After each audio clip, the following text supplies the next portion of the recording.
Well, welcome everyone. My name is Risa Shimoda, even though you can't see me. Hold on a second. Here we go.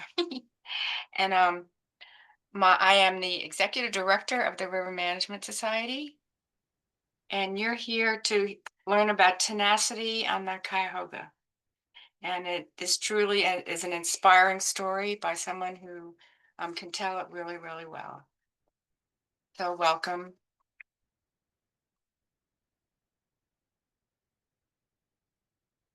And we'll go to that first slide, Ryan.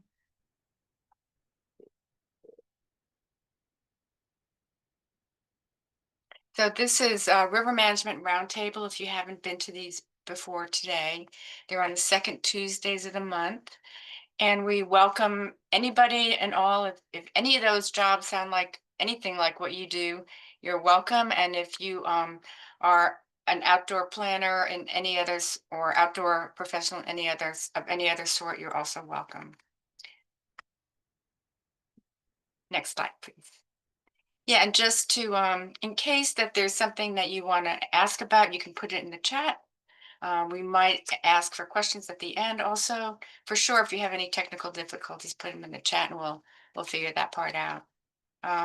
We would just ask you to be mindful of that there are other people listening in and they also might have questions, and please contribute to the conversation respectfully. So thank you very much.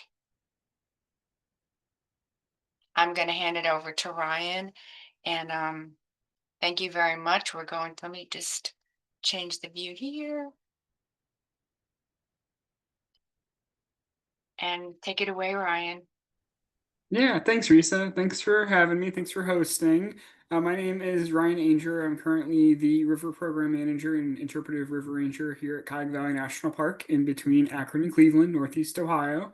We are right on the Cuyahoga River. We manage about 26 miles of the 100-mile long water trail, and we are going to talk a lot about one of the founding traits of our park here in Northeast Ohio, which is tenacity. It's a idea and a way of managing that we have really held on to from the start, and it's really where we got our start in the National Park Service.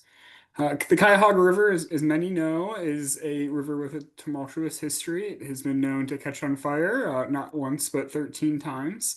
You see in the bottom left photo, a photo of the 1952 fire, which caused some of the most damage and was one of the most photographed fires, but not the most popular. That became the 1968 fire, which was featured in Time magazine. And it was really one of the first national glimpses at what river degradation can look like, especially when it gets to the point of river fires. We also, in the upper left corner, have a photo of Betty Clarick, a reporter who covered a lot of environmental causes in Northeast Ohio and specifically Cleveland. She is holding a glass of Cuyahoga swill, a nice black mixture of river water, which at the time was so thick with sludge that it was said to ooze instead of flow, and that rats would run across the surface because it was just a nice layer of oil and tar up in, especially in the shipping channel. But even in the national park or soon to be national park section down in the area known as Jate, where there was once a paper mill, right in the middle of the national park headquarters area, there was a section of the river that was owned by, at the time, farmers who were losing some of their lands and who had the threat of erosion taking more of their soil away. So you see here in the photo on the right is a series of cars that were placed along the bank as stabilization control. And those cars were just backed up right into the river and then chained together, still running right up into the final moments they were submerged. So you can imagine what kind of chemicals and pollutants were coming out. And again, the Cuyahoga River, is popular in the Cleveland area for the fires, but there is contamination all the way down into the Akron section, which is about 50 miles upstream of the Clevelands. So as a predecessor of the, Clean Water Act, and as a, it really isn't the emphasis behind a lot of clean water policies and establishment of recreation areas, Cleveland and Akron had a grassroots movement that really brought a lot of attention to the Cuyahoga River Valley. We had 30,000 acres of land that was developed already. There was people living in the valley. There has been people living in the valley for thousands of years. But it was that grassroots effort and the push, or the local push for preserving this land as a shared resource. And it was brought to the attention of the National Park Service and Congressman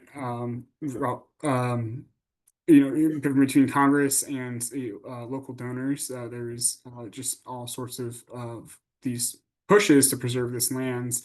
And eventually, when it's made its way to the director of the Park Service, that was actually said at one point that the Cuyahoga Valley would never be a National Park Service site explicitly. And with that tenacity, with the idea of holding on to that priority and giving it your best effort and that collective effort, they were able to overcome that, that obstacle of not even the Park Service wanting to manage this area. And it was obviously for the better, because once we became a national recreation area in 1974, we were starting to see a little bit more regular recreation. And that included on the river. This was still a time when the river was heavily degraded. Between the 74, when we were established as that recreation area, all the way up till the year 2000s, it was not advisable to paddle this river. It was still very contaminated, albeit not on fire, but still not exactly safe to be in.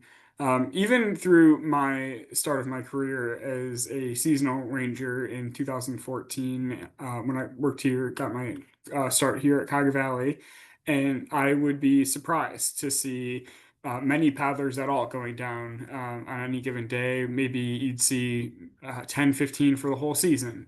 But that quickly changed. And as many of us know, we've seen a huge, change in our demographics and just our use rates on rivers and along river corridors. So we know that, kind of through the 2015 era, that shift was really starting to come into play. And even through 2020, we really started to see that boom.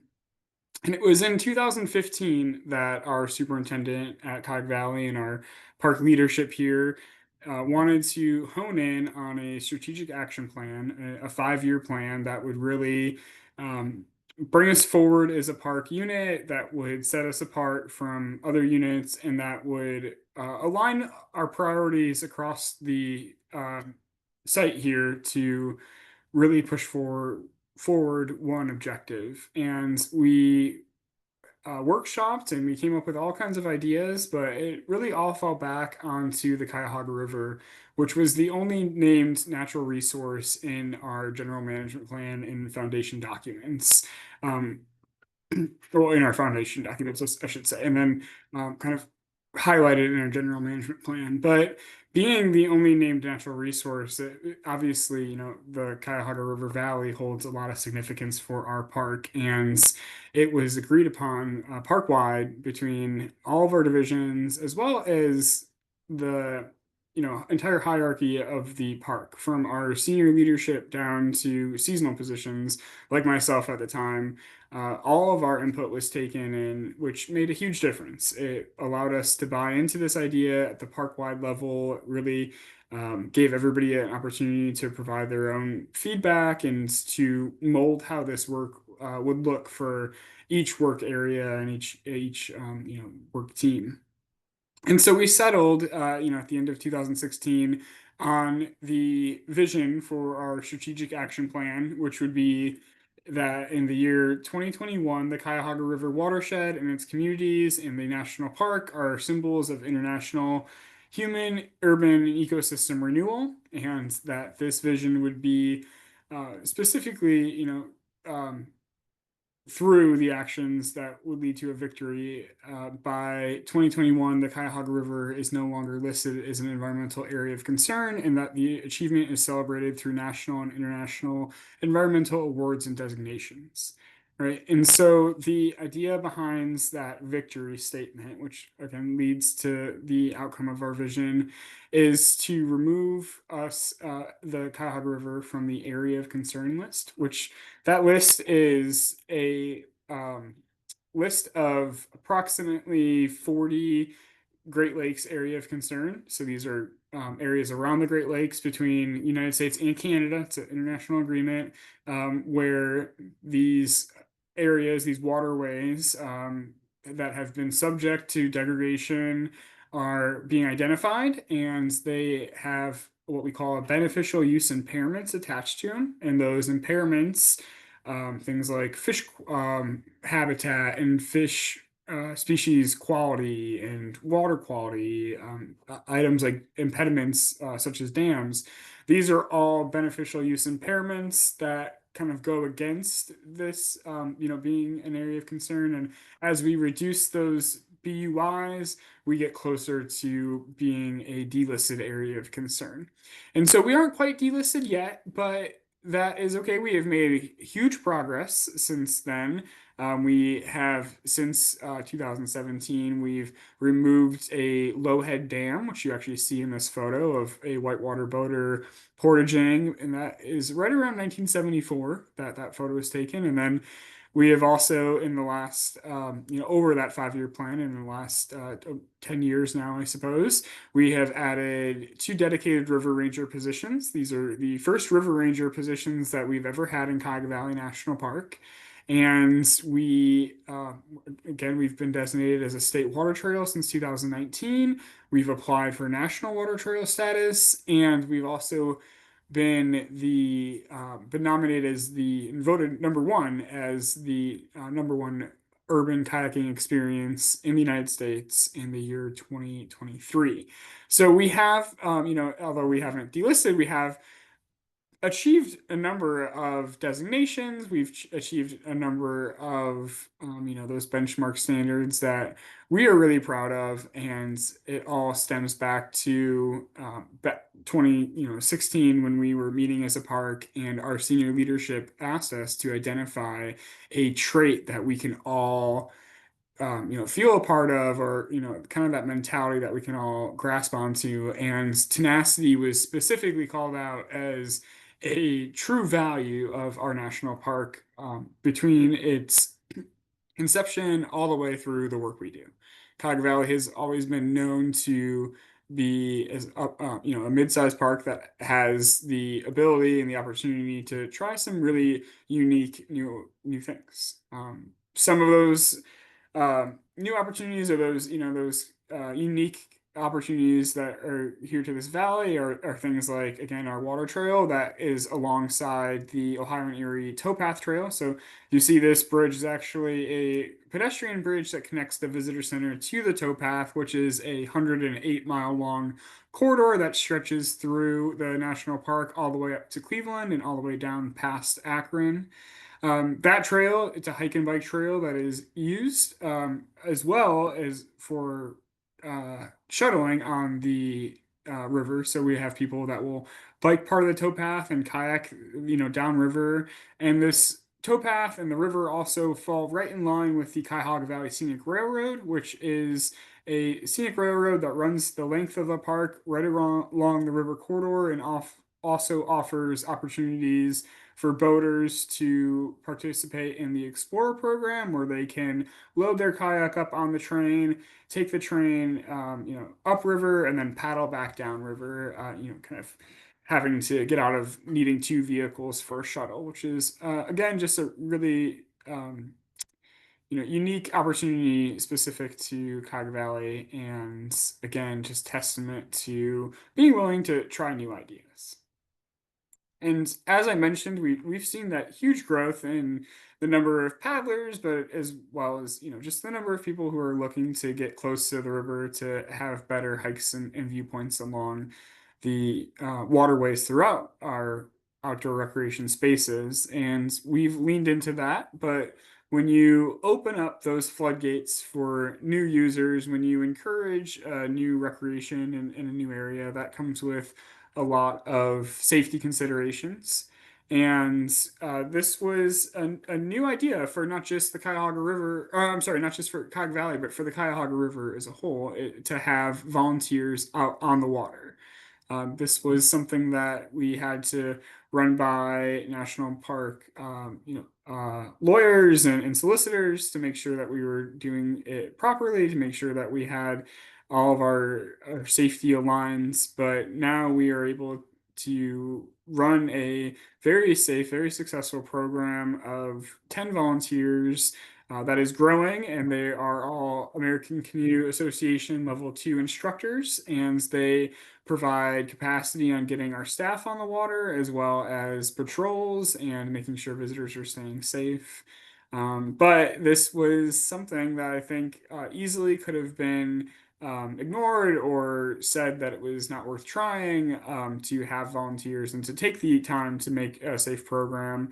It was a lot of work to start, and it was, a lot of making sure we had proper SOPs and job hazard analyses. But in the end, it has brought way more value than even than the time we've put into it. It has really paid back dividends because it allows us so much more capacity. It's a volunteer program, which allows us a lot more flexibility and provides a great opportunity for the paddling community to give back. And it has again, it has brought national attention. We actually, in that photo here, in the yellow shirt, not wearing a life jacket, as he was in a logistic role that day. That was Mike Schnellinger, who won the Hartzog Award for the National Park Service, which is now known as the Volunteer of the Year Award, for his work on our team here. So, again, a very successful program that has not only done tremendous work in the borders of the national park on the river, but they work outside the park, helping our partners to the north and south. We have some local county parks, Cleveland and Summit County Metro Parks, that also manage sections of our 100-mile long water trail, and both upstream and downstream of our 26 miles. And our volunteers and staff have been able to assist with patrols and with monitoring conditions, as well as with our preventative search and rescue messaging, which is what we do to make sure that our visitors have the information they need to be safe. We also have leveraged existing volunteer groups. So the River Patrol volunteers is a new group that we, took a lot of time and really rolled that out, but had a lot of support doing so. And the Trailblazers is a group that is actually, now they just are celebrating their 30th anniversary of volunteer work, and it is a group that focuses on preventative search and rescue messaging throughout the park, on our hike and bike trails, on our more backcountry trails, even on our bridle trails. We have some equestrian trailblazers, and their new role is to be at our river access points, providing that safety information, that preventative search and rescue information right at the access points, so that the visitors are getting that face-to-face contact with someone who can give them updates, who can give them conditions, and really make sure that they are going out for a safe trip and that they know what they're getting into. The Cuyahoga looks relatively calm in this photo, but on days like today, after a lot of rain, our river gets pretty flashy, and there are definitely times when it's not appropriate for families to be out. And our volunteers not only are out there encouraging on the good days, they will go out on the rainy days or the high flow days to make sure that the people going out are, those whitewater boaters that are already skilled and they have the understanding and the proper equipment, and, kind of dissuading those individuals who might not have the skill set. Our volunteers at Cuyahoga Valley National Park are co-managed through the Conservancy for CVNP. The Conservancy is actually got its start from that grassroots effort of helping form the national park here. And so the Conservancy has been with us from the very beginning, and they are our biggest supporter, our True Friends group. They are, one of many partners that we work with in Cuyahoga Valley National Park. I think that is one of our biggest success stories here is the number of really valuable and just really deep-seated partnerships that we are able to utilize and to help meet missions across, across the board. The Conservancy has helped in a number of river-specific functions, including helping us develop new access points. But one of my favorite projects is here on this next slide. This mural was commissioned by Cuyahoga Valley National Park and by Conservancy for CVNP at one of our most busy access points in Boston Mill, which is also where our visitor center overlooks the river. So this area in the national park typically sees our entire visitation for the year, which is almost 3 million visitors. Almost all of those visitors will, at some point in their trip, come through the Boston area and have a clear view of this wall, which is right along the river corridor. And the inspiration for this was inspired by River Management Society a couple years back. River Management Society had a symposium down in San Antonio, and I was very fortunate that our park supported me in attending that. It was all about reimagining river access. And as I went home, I took that idea of reimagining river access and thought about the famous San Antonio River Walk, which if you've never had a chance to experience, you can actually find virtual tours online where you can go and see some of the murals that are along the San Antonio River in Texas. And when I came back, I was in our visitor center overlooking our river, overlooking our access, and I saw what you see in the upper right corner, which is the before photo. And uh, you know, I I don't think that I would have had the encouragement necessarily if it hadn't been for Cuyahoga Valley and for our leadership here at this park. I knew that no matter the idea, whether it's recommending a whole new volunteer group to do something risky like be involved in a river on water river patrol, whether it is rallying the whole park to focus their work on river restoration. Cuyahoga Valley leadership and staff are adept at taking these sometimes lofty ideas and making them seem very approachable, making them seem very doable. So, as I sent a proposal to our senior leadership here at Cuyahoga Valley, it was welcomed, and we get that nod to kind of move forward as our capacity allows and as priorities align.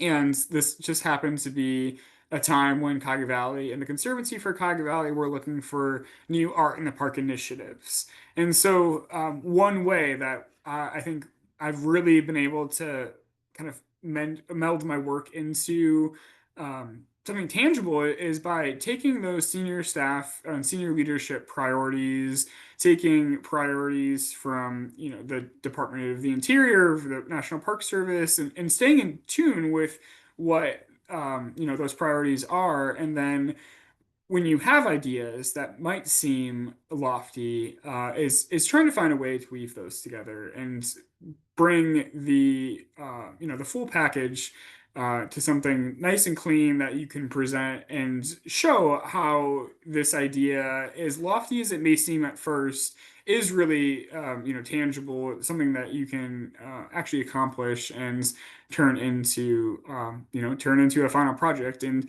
the process for this mural was aligned so well. It was very beautiful, not only in the result, but in the collaboration that went through.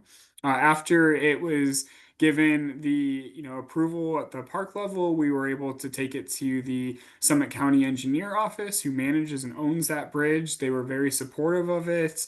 And then we leaned into the support of our partners at Conservancy for Cuyahoga Valley. They were able to fund it. They were also able to help with their artist in residency organization, the Museum of Creative Human Art, MoCA, as we can refer to it, runs here, to help with the call out for artists. We had over 50 artists respond. We whittled it down to three, and Arlen Graff, who is an international muralist, was chosen for his vibrant scenes. You see here, I'm enamored by this. I can actually see it out my office window, selfishly enough, and it has brought so much attention to our river access. We see countless folks stopping down to take photos of it and really to appreciate it. Which again, it just creates such a welcoming area for visitors. And most importantly, it celebrates our 50th anniversary. Right now, Cuyahoga Valley is in a year-long celebration of our 50th anniversary as a National Park Service site. And this image here, this mural here that you see, was designed to speak directly to that idea of being seen as a urban refuge, and really going back to our strategic action plan goals, which was becoming an international and a national sign of ecosystem and urban renewal.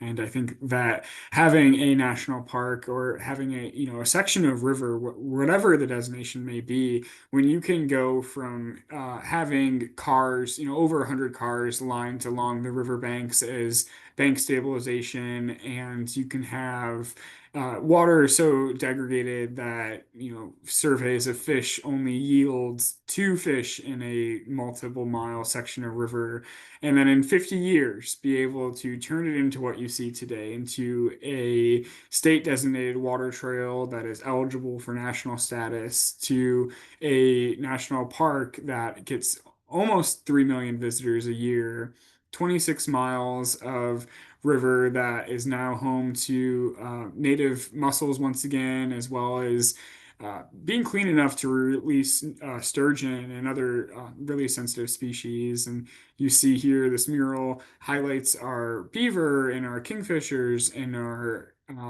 great blue herons. And what you can't see is the really jealous river otter that made a bunch of appearances this winter once this mural was complete. So I think he was a little um, disappointed he didn't make a spot on this mural. But the good news is this is one in hopefully a series of many as we take some of these ideas and expand them.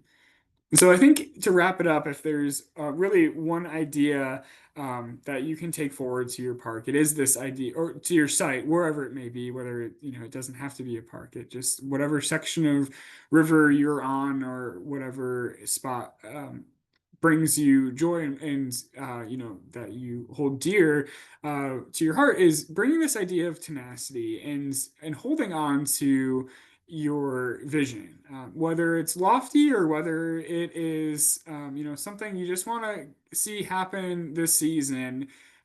River management is not new to challenges. I feel like rivers are often, the kind of secondary or third use of some of these sites.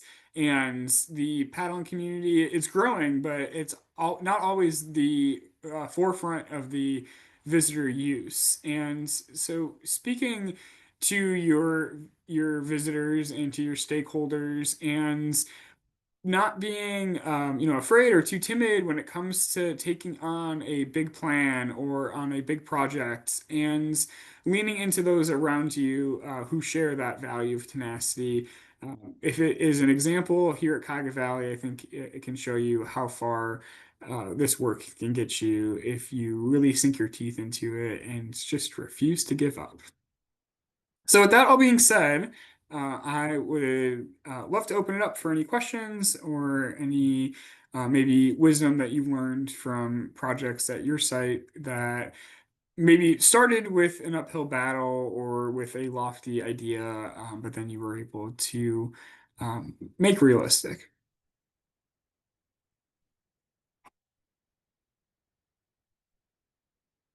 If you have questions, you can just take yourself off mute. And because there's not too many of us here, just feel free to ask a question.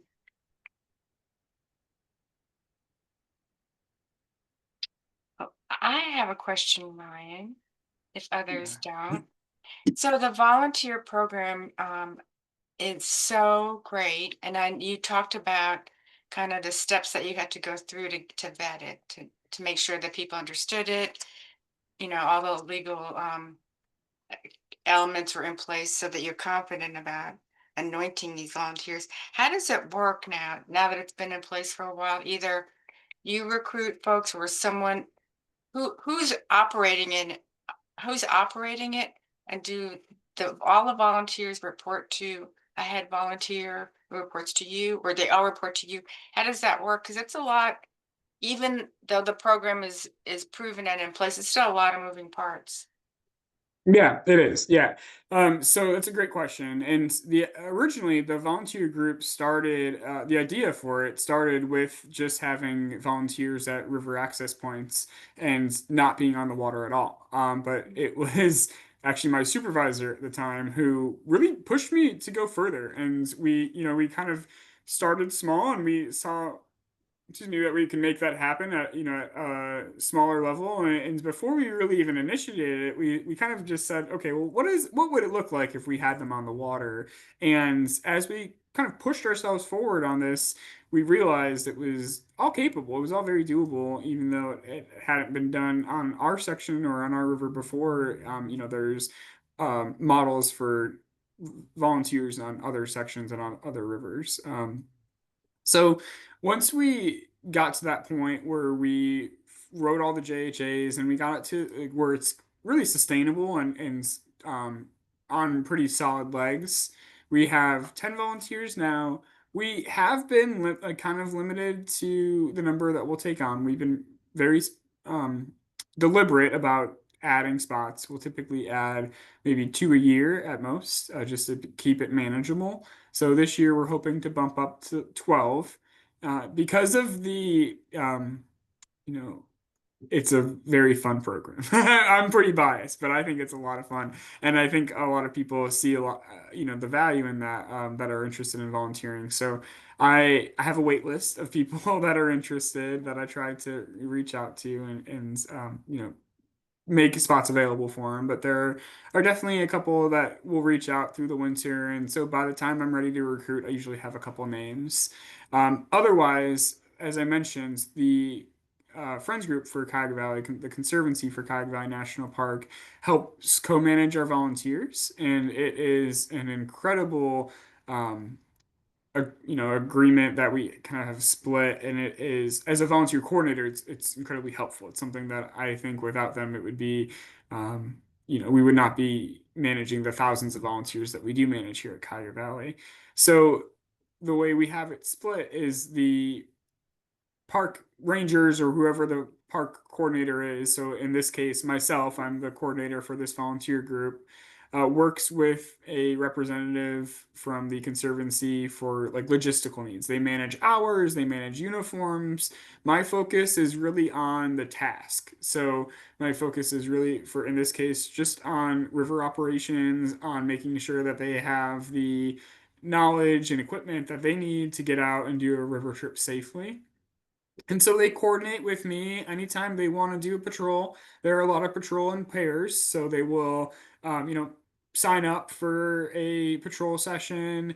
They'll pick a location and work on, they'll manage their own shuttle. Sometimes they'll ask me for help with shuttles if it's a bigger group. They also are able to work with Park Service staff to add capacity. Our standard operating procedure prohibits people from going out alone.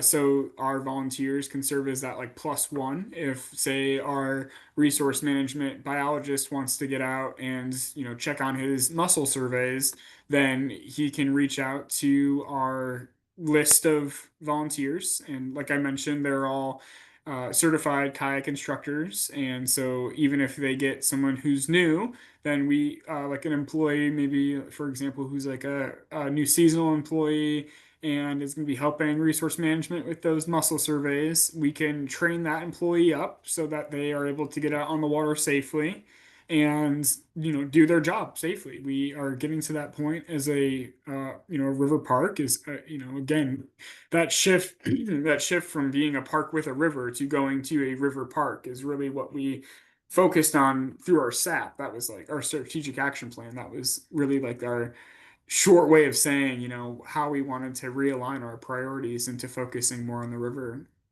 And yeah, through that, we've really just been able to expand the number of projects we do. So whether it is a maintenance project or invasive plant removal or a search and rescue call, now we're able to respond as a park and able to utilize volunteers for smaller tasks, like if we need, upstream or downstream, safety for an incident or for training, we can utilize our volunteers.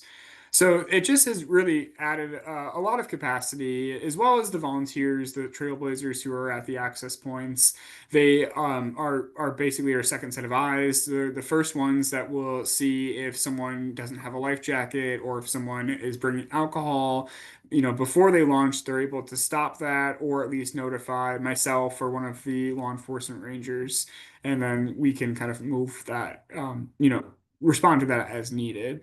And so, yeah, so I manage the day-to-day objectives for the groups. The logistics and kind of the higher level stuff gets helped out with through our friends group. And then, and I didn't mention this earlier, but we also have a park-wide river operations and restoration team. It is a group of river management experts and divisions that have staff that might have some work that takes them out on the water. So, for example, our arborist, our biologist, Mm. law enforcement representation onto this team, so that any river priorities or river projects can get kind of centralized through this river operations team, and then if we need more support, we can go to our larger park operations team. But it's just another way that we have this kind of new river component focused down.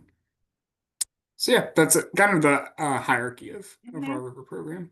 Yeah, no, that's great. Yeah, if you have questions, please just unmute yourself and chime in. And I have another one. If nobody else Yeah. is. If other people are being shy. Um, this your program and the approach, the whole tenacity, strategy and the empowerment that is provided to your team. Has that been either that or examples of how to think out of the box or some like effects of that? Not necessarily like you guys, all the national parks need to do a plan like ours, like not something like that, but um, has have examples of really the innovative programs been shared in the context of that in some way instead of saying, look at they have this cool volunteer program. That's really not the whole story, right? That you Right. know, Yeah. because it's so cool. Yeah, and it has. Cuyahoga Valley has been. I'm very biased because I grew up outside the national park boundaries. I've been a volunteer before being a ranger, and now I've been a ranger here for over 11 years. So I have strong allegiances to this park. But even outside of that, I've seen Cuyahoga Valley be used as an example at a national context, and Mm. even programs such as we have a farm share program in Cuyahoga Valley. So even outside of the river realm, we have it was the Countryside Initiative, which it's a series of about 13 farms that are managed on national park lands in order to maintain the cultural significance of farming in the valley. And that has been used as a model for partnerships across the agency. We were one of the early parks to establish its own mountain bike trail system through, designated national park lands. that opened up doors to what other parks can do. We used the modeling here for our river patrol and some of our river programming at other parks like Perry's Victory and examples out just the general sharing of information across our park networks. Our Midwest region has basically a river groups a river parks Oh. group that shares ideas back and forth, and so just that collective trade of information, you see a lot of Mhm. good examples of what you can do when you are that mid-sized park. You do have some funding. We're not obviously like as big as like Yosemite National Park, or might not have the like funding and management style of those bigger parks. But I think in a way that also makes it easier for us to try new things and to Mhm. work, uh, along outside of our confinements of positions. We don't really get pigeonholed into one thing here at Cuyahoga Valley. We are a little bit more flexible to kind of work outside of those boxes. And I think that, in itself is a good example. But yeah, I think that just holistically, the Cuyahoga Valley here has had a couple of examples of being able to think outside the box and make it work. And there's been times when we think outside the box and it doesn't work too. And those are harder to share. Those stories are harder to share. And I think that the Park Service and just any agency really needs to be able to learn from their mistakes and be able to confront those mistakes. One example would be years back, we tried a no trash cans in the park idea to encourage people to pack in and pack out their own waste, and it didn't work. And so we put trash cans back out, and that is again just it's a small thing, right? It's a small action that it in this case it didn't work, but it's something you can easily switch back, right? And you can put trash cans back, and Mhm. just having that ability and that encouragement from leadership and from coworkers to try something and to be able to say, yeah, that didn't work, or no, it wasn't a good idea. And it's no judgment. Like, it was better to have tried that than not to have tried it at all.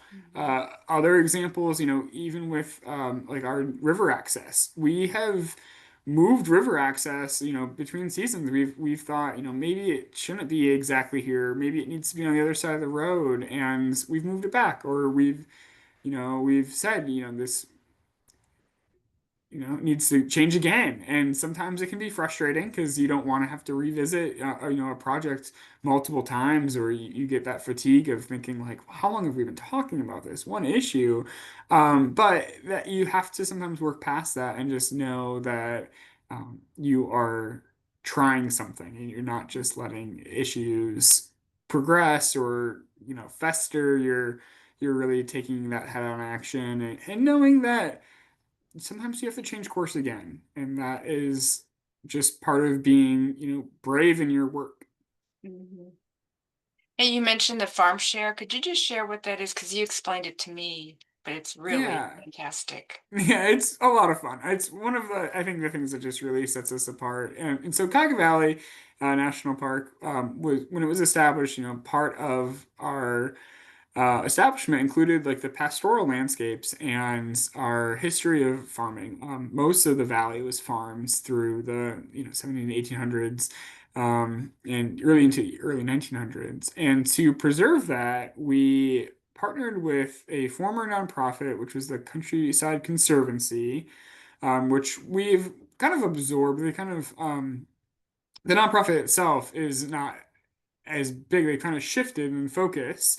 And so now the park manages outright 13 farm shares, and each farm share is a private farmer who works with the nonprofit and with the National Park Service to establish a long-term, usually, I think they're usually 20 to 50-year farming plans. And each one is pretty unique in their way of farming, and they're all part of an agreement to offer public programming. So they host different things like food tastings or berry picking programs.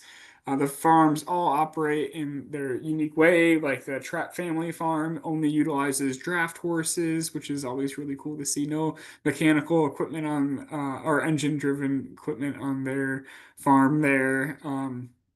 And again, these farms are to offer a glimpse of what that farming life looks like, to really preserve that sense of farming in the valley and to preserve really a significant part of our cultural heritage. And so that program has been very successful. There's been other parks that have offered similar farm shares that spot out of that. And so just again, a unique way to serve our visitors. And now the nonprofit really focuses on their once a week Saturday farmers market, which brings out hundreds of visitors to our How Meadow field in the middle of the park, right near the river. Mm, fantastic. Thank you for explaining that because it's unusual. It's Yeah, a of little course. unusual. Yeah. It is, yeah. Most people don't expect, to have a national park that allows farming, and you'll see every once in a while that just a little bit north of our newest accent, we call it Northampton Point Access. There is a farm, and every once in a while you'll see a couple chickens that escape, and that's an interesting problem to have in a national park. But we want to trade it. It's worth a couple stray chickens to be able to offer that glimpse of what our valley looks like, through the ages. Excellent. Well, thank you. We have a very shy audience, so we're gonna we'll just kind of continue on. We have a couple more slides, and Yeah. then we can Yes, yeah, that's okay. Being shy is fine. I fortunately have an email address. So my email on the screen there is just my name with an underscore Ryan underscore Ainger at nps.gov. So if you have any questions or feedback, or if you have any ideas that you've shared at your site that you would like either feedback or just like to get out in the world, please feel free to get in touch. Hey Ryan, this is Jared Skaggs. I do Hey not have Jared, a it's really good question, to but I hear. wanted to say, hey, we missed you in Oregon and glad to see all the progress that the park has made. So, congrats again. Thanks, Jared. Miss you all the time. It's one of my favorite things about being in the outdoor field, and really specifically uh, in the river world is how small it is. And Jared and I go back almost over a decade now from my time at Kent State, and him and I have paddled the Cuyahoga many times. So if you're looking for anybody to share some reasons to get out on our section of the river here, Jared can talk it up and I can help you get out on the water. So thanks, Jared. Good to hear from you. Well, thanks. You've got a couple more slides, and then we can wrap. I think, Ryan. Thank Yeah, you we're so ready for the next much. one. Yeah. Yeah, so for other folks, we will you can subscribe to our YouTube channel. The recording of Ryan's talk today will be posted in a day or two. Maybe give us a little grace. It might not be tomorrow morning. Um, and again, we'll be back every second Tuesday during the balance of the year with a variety of other programs. And I think, oh, we have some other programs coming up next month at the round table. We'll have Chris Geddens, who works at Thrive Outside and the River City Foundation in St. Louis, and another member, Herman Jenkins, who works at the Friends of the Rouge, talking about diversifying outdoor spaces. Tomorrow, we have the second of three hydropower webinars on hydropower for hydropower practitioners. This would be a fascinating talk on how you can actually just plug in components of your hydropower project to see how much it's going to cost you, to see how much power it's going to provide. And then in June, we'll have some folks talking about how to get what you want, to just show up, to be a volunteer, to be active, and to be part of the process. And then also we have two more Wild and Scenic River webinars. We've completed one this spring, and we have two more coming up, and these will both be really interesting. And if even if you're not a Wild and Scenic Rivers um, a river manager, they'll still have a lot of information that will be valuable to you.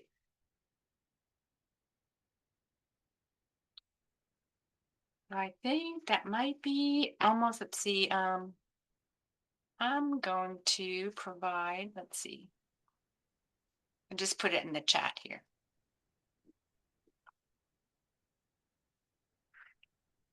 If you can take a couple minutes, it's really, really, really, really easy and quick. This will give us a little bit of feedback on how we're doing, and we always love your input. Always welcome extra ideas, news topics, whatever's important to you, because our audience is has such a variety of professionals in it. So feedback is great. Thank you for attending. Thank you again, Ryan. We really appreciate your time, and everyone for taking a minute or two out of your busy day, because we're all busy. So thank you. Yeah, thanks again, Risa. Thanks for hosting. Thanks for having me. Really happy to be here.